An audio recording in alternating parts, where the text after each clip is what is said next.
The European Union is calling for an investigation into a reported massacre in Burkina Faso. The attack took place 1 week ago in the village of Zaongo.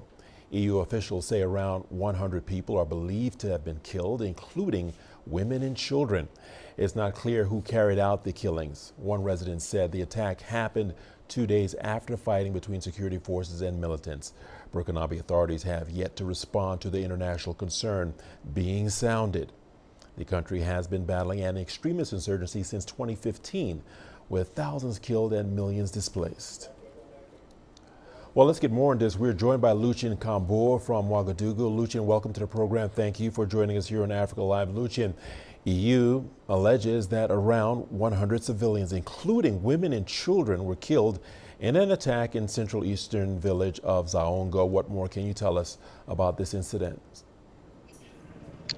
The European Union statement is the first official reaction to this alleged tragedy. A few days earlier, foreign media and web activists had announced that around 100 people had been killed, including women and children. Shocking images were also shared in the internet. To date, there is no precise information on the alleged attack or the identity of the perpetrators.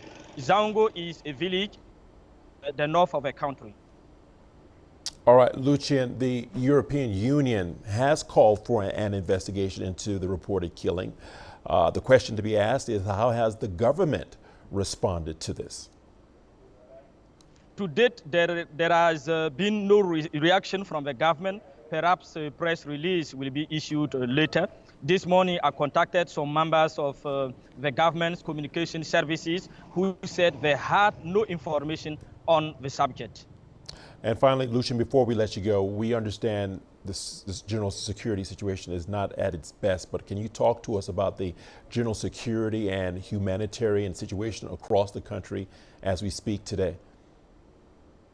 The humanitarian situation in Burkina Faso is not looking good. The government is doing its best to help people who have left their villages and their homes because of terrorist attacks. The government is also working in order to restore security and help people to go back their homes. But at the time being, the situation is still difficult.